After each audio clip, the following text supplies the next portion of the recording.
Welcome back to Nick's Scary Stories, where the eerie and the unexplained come to life. In this video, we've gathered 6 bone-chilling ghost stories guaranteed to send shivers down your spine. From mysterious voices to unsettling encounters with spirits, these tales will have you questioning what's lurking in the shadows. Turn down the lights, settle in, and prepare yourself for a journey into the supernatural. Let's get started. Story number 1.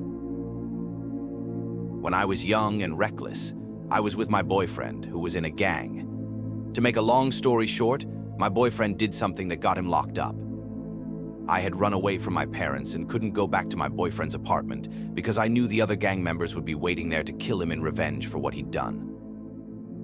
I avoided the apartment, but I didn't know what to do. I was young, stubborn, and didn't listen to my parents, so I became homeless for a while. I had just run away with my boyfriend to a city I didn't know. We'd only been there for 14 days, and I didn't know anyone. Being young and homeless as a girl is dangerous. Many homeless women use meth to stay awake at night, so they don't get raped. That's why you often see homeless women sleeping during the day instead of at night. I had been sleeping at bus stops because there were always people around, and it made me feel a little safer. But late at night, it was still dangerous. Cars would sometimes stop to pick up girls, and because I was young, I had to run away from them more than once. One night, I was exhausted. I remembered passing an abandoned house during one of my daytime walks. It wasn't for rent or anything, it was old, broken, and completely empty. That night, I decided to go there. I found an old couch in the living room and lay down. I fell asleep as the sun was setting because I was so tired. Around 1 a.m., I woke up to the sound of a car pulling up outside on the gravel driveway. I looked out the window and saw them turn off their headlights. My heart started racing. I panicked and ran into the bedroom. From the bedroom, I could hear at least 4 men enter the house. They were talking and laughing loudly. Then, out of the corner of my eye, I saw a shadow coming out of the bathroom. I froze in fear, but it turned out to be a woman. She looked at me and whispered, "Come in here. If they find you, they'll rape you and kill you." She guided me to the bathroom and told me to hide in the bathtub. I did as she said. She stood at the door, peeking out, and then quietly closed it. She came and sat next to the bathtub and whispered that those men had raped her in the living room the last time they were there. We stayed quiet for what felt like an eternity. After a while, the men left, and we heard the front door slam shut. It sounded like they had just come to do drugs or something. The woman stepped out to check and returned, saying the men were gone. She told me I needed to leave before they came back and found me. I got up and cautiously walked to the bedroom door. I peeked into the living room, and sure enough, the men were gone. I turned back to thank the woman, but she was nowhere to be found. Confused, I checked the bathroom, but it was empty. Both rooms were completely empty. A chill ran through me. I was scared and bolted out of the house, running back to the bus stop where I felt safer. The next day, I was desperate. I stole a can of Arizona tea and 2 bags of chips from a gas station, but I got caught by a police officer 4 blocks away. That's how I was finally able to find help. Nowadays, my life is a little better. I still struggle, but I live for my kids and will do anything to make sure they never end up in the kind of situation I was in. I'll always remember that night, though. I truly believe I was protected by the ghost of a woman who had been raped and killed in that house. Story number 2. Back in 2001, I was still in high school. My girlfriend and I were dating, but one day her distant relatives came over with their son to ask for her hand in marriage, and she agreed. Some communities still practice arranged marriage here in the United States, even if the girl is underage. They do it in secret in their own little community. According to what I heard, she wasn't forced, she willingly agreed to marry him. At the time, it was shocking. This was the girl I spent all my time with at school, talking on the phone late into the night, and visiting at her house. How did she even have time to like someone else? But they were related and had probably grown up together, liking each other all along. I was heartbroken. My world flipped upside down. The only thing that gave me some relief was going for long walks at sunset. We lived near a bike path and I walked it every day, sometimes staying out until 9 p.m. My sadness was overwhelming, but even walking in the dark didn't scare me. One evening, I went out as usual. It was a strange night, hazy, with no one else walking or biking like they usually did after the sun had set. As I passed a playground, I noticed a beautiful young girl in a dark green dress standing by the swings. She was smiling at me. I smiled back, but as I walked past her, I turned my gaze to the creek beside the path. Even then, out of the corner of my eye, I could feel her still watching me. I was heartbroken, but seeing this beautiful girl smile at me gave me hope. It made me feel like not all was lost, like someone out there still found me worthy of notice. A few nights after that encounter, I started dreaming of the girl. She would appear just as I was falling asleep, that moment when you're still half aware of your surroundings. In the dreams, she would open the door, take off her clothes, and sit on top of me.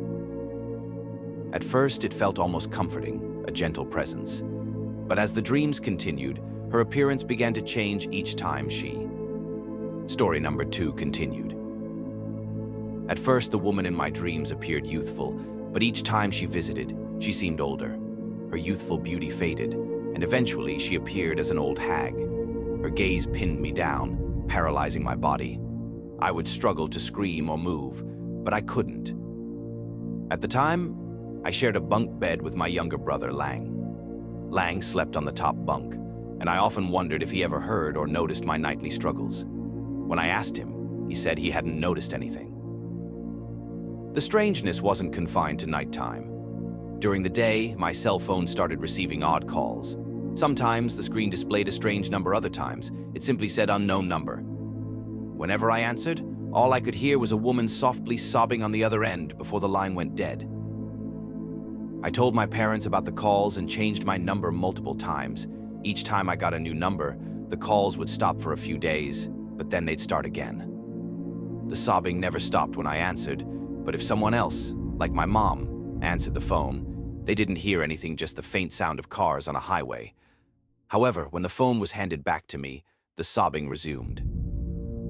I even tried calling the number back after it rang, but the line was either busy or listed as no longer in service. Daytime brought these strange phone calls, while nighttime brought the dreams and paralysis.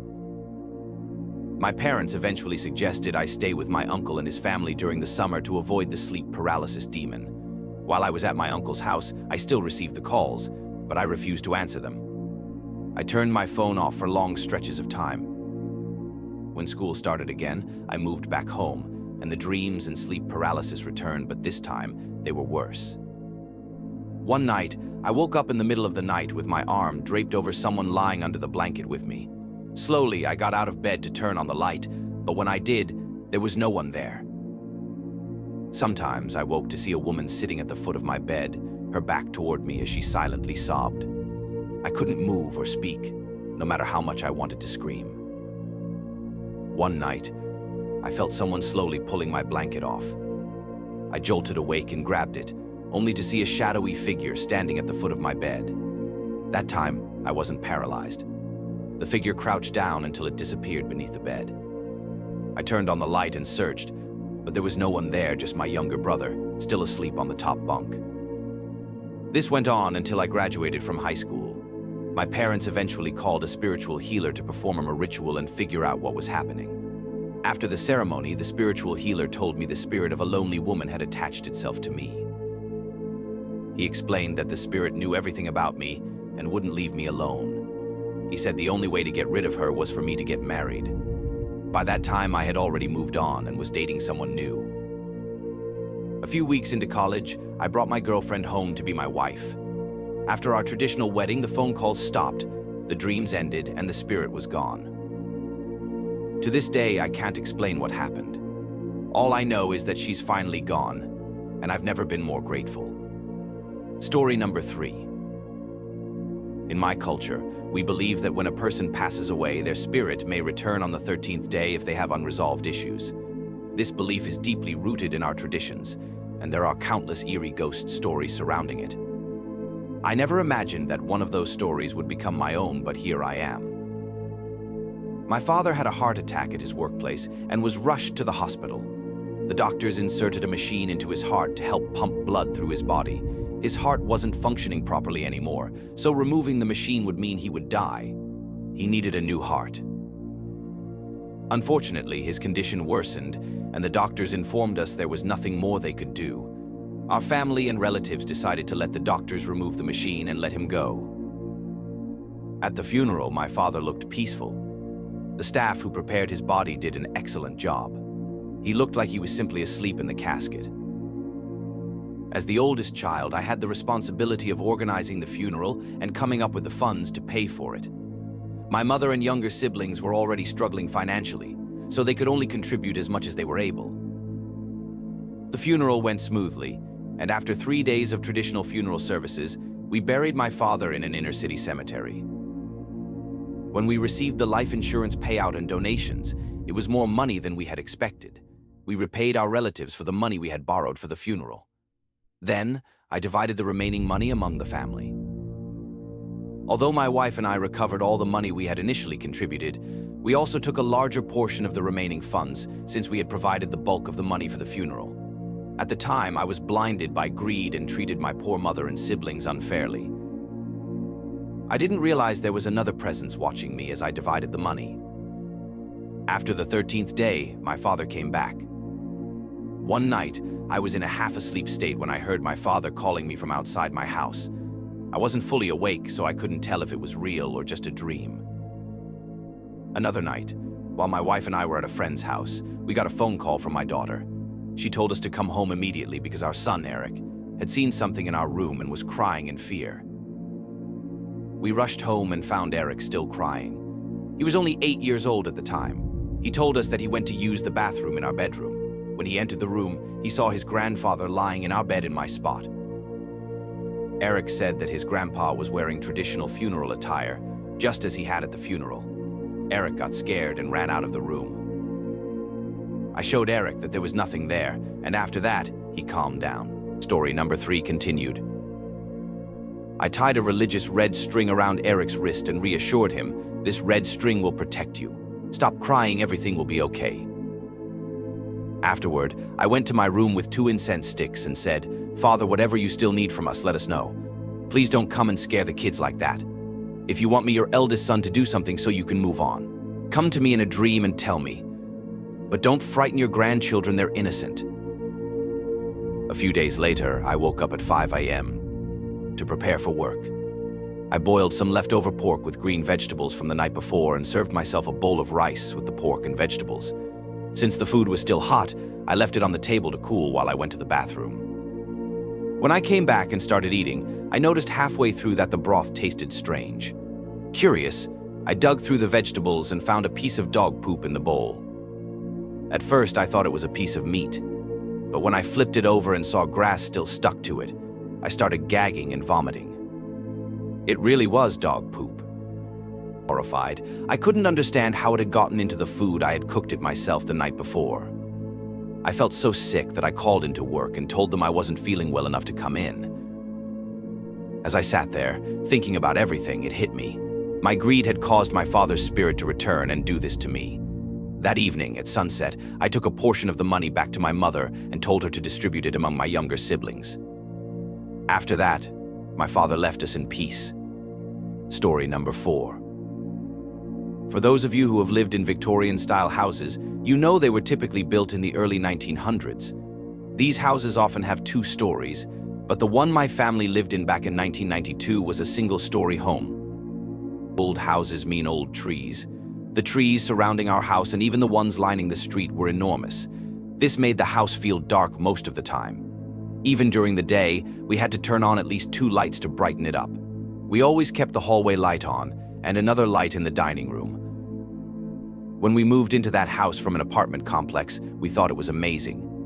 Finally, we had a backyard for our little dog, Billy.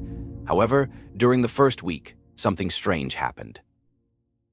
One Friday night, my parents and older sisters went to pray and sing at a new church member's house, leaving me and my little sister, Anna, at home. At exactly 8 p.m., Anna came to me and asked if I had seen Billy. I was too engrossed in my Nintendo game to realize he wasn't around.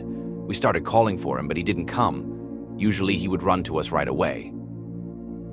No one had opened the door to let him outside, so he should have been in the house. We searched everywhere but couldn't find him. Finally, we checked our parents' room. Our beds didn't have frames, so there was no crawl space, but our parents' bed did. When we looked under their bed, we found Billy curled up in the corner, shaking as though he was terrified. I tried pulling him out, but he dug his claws into the carpet so hard that I couldn't move him. Anna and I both tried coaxing him, and that's when we heard it. A voice calling Anna. It sounded like a little girl's voice, clear as day. Then, it called my name too, Peter. We froze. There was a little girl's voice calling us, but we didn't know anyone else who was in the house. I peeked down the hallway toward the living room where I had paused my game. Turning to Anna, I whispered, "Anna, come here. Let's go." I didn't want to go into the living room alone. I was only 10 and Anna was just 6. We slowly walked toward the living room, trembling with fear. But when we got there, no one was there. The dining room was empty too. We turned on the light in the second living room, but again we found nothing. When we came back to the main living room near the hallway, we saw something that made our hearts stop. At the end of the hallway, there was a little girl. Her face was dark, shadowed, and hard to make out, but she had curly blonde hair. The only part of her face we could see clearly was her nose, which looked unnaturally dark. We started calling Billy, desperately trying to get him to come out from under the bed, but he wouldn't budge. Then the girl said again, "Anna." That was it. Anna and I ran out of the house as fast as we could and stayed in the front yard until our family came home around 9 p.m. We told our parents what had happened, but they reassured us, saying, "Don't be scared. Those spirits are more afraid of us than we are of them." When we went back inside, Billy was already at the door, wagging his tail as if nothing had happened. He didn't seem scared anymore. We lived in that house for 6 years, but that was the only time Anna and I experienced anything supernatural. Even now, as adults with our own families, we still talk about that night and the little girl we both saw. The house had been rented to us by my father's supervisor at work. According to him, 3 generations had lived there. The first generation had a daughter named Liz, who was the only person to have died in the house. She had passed away from leukemia. The supervisor told us that Liz usually didn't bother anyone. When she did appear, it was only because she wanted to play. Looking back, I believe she never meant to scare us. After that one occurrence, we never heard or saw anything unusual again. Even kind spirits like Liz can be frightening, though simply because they've been gone for so long. Story number 5 continued. After the party, there was plenty of beer left, so my friend decided to throw another gathering this time just for the younger crowd. We invited all our friends, both guys and girls. My ex-girlfriend Lula was part of the group, and not inviting her would have seemed rude. Even though I told my friend not to invite her considering she had cheated on me 4 months ago, and it still hurt he did anyway. I guess it was inevitable. That night, after a few beers, Lula and I started talking again. She admitted she missed me and thought about me sometimes. My friend pulled me aside and mentioned that his family still had access to their old house for the next 2 weeks. He gave me the keypad code and suggested I could take Lula there if things went well. He even added that his parents' old bed was still in the house. When they moved, his parents had left the old bed behind and bought a new one for their current home. I couldn't help but remember that my friend's grandfather had passed away while they were still living in that old house. Though he had died in the hospital, not at home, the memory felt significant. His grandfather was one of those older men who had married a much younger woman back in Southeast Asia, but couldn't bring her to the US. We often referred to men like that as old cows trying to eat young grass. After more drinks, Lula became more emotional, telling me how much she missed me. Sensing an opportunity, I suggested going for a drive to talk privately. We drove around, and the conversation grew more intense. One thing led to another, talking and crying turned into touching, and I decided to drive us to my friend's old house. When we got there, I punched in the code, and we went inside. Luckily, the electricity was still on. We headed to the bedroom, and, well, things escalated. Exhausted, we both fell asleep afterward. A couple of hours later, I woke up, and we did it again. Afterward, Lula went back to sleep while I got up to use the bathroom. Feeling restless, I went to sit on the dining room floor to smoke a cigarette. Since the house was carpeted everywhere except the dining area, I didn't want to risk burning anything. As I smoked, I started to doze off slightly.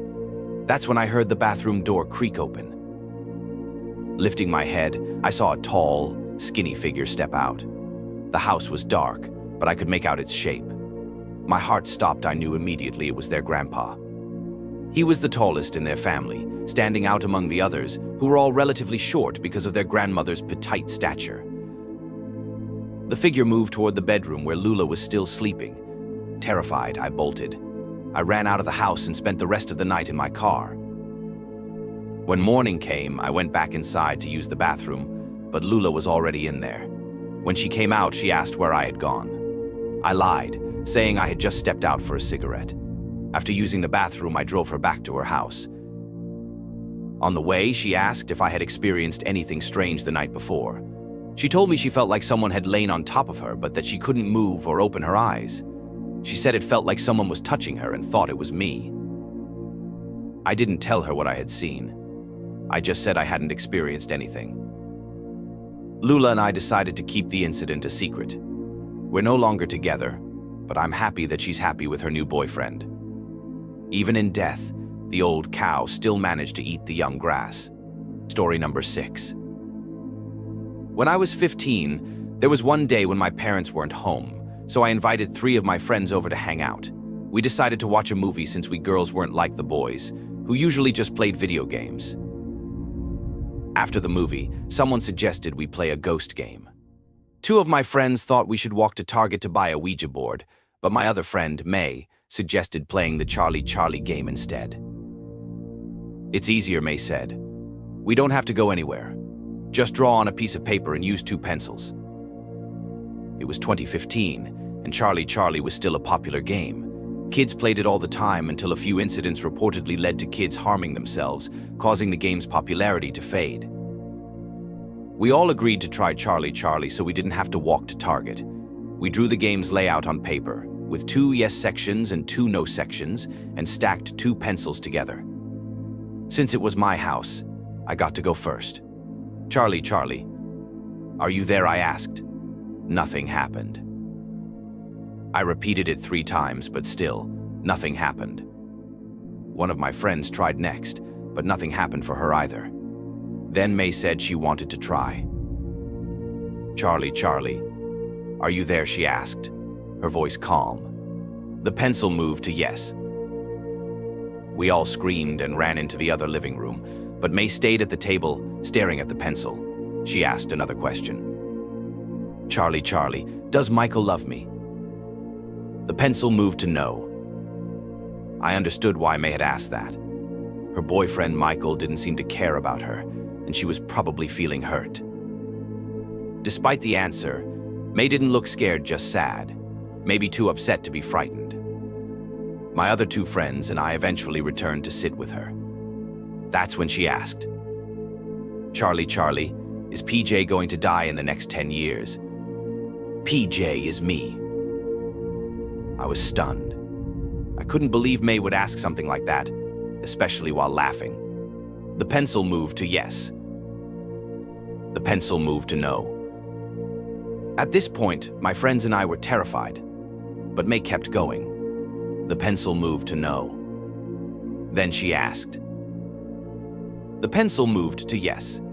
We begged her to stop.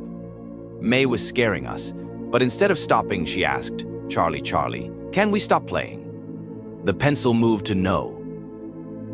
That was the breaking point for one of my friends. She grabbed the paper and tore it apart. Even though May tried to laugh it off, we were terrified. We stopped playing and decided to sit on the couch, distracting ourselves with some TV. 3 years later, when I was 18, something truly strange happened. It was 1 a.m., and I had just finished talking to my boyfriend on the phone. I was sitting on the couch, watching a drama with only 20 minutes left.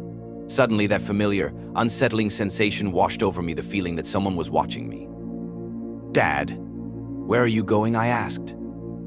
Terrified, I bolted upstairs to my parents' room and shook them awake. I told them what I had seen. But my dad was fine. He was sound asleep in bed. My mom brushed it off, saying it was probably my imagination since I had stayed up so late, but I couldn't shake the feeling that it was something more. He had been stopped at a red light, and when it turned green, he started driving. But a car sped through the red light and hit him. He died instantly. At his funeral, I noticed something chilling makeup covered his left cheek, but underneath I could see the stitches. It was the same cheek I had seen bloody that night. In 2019, something happened with May.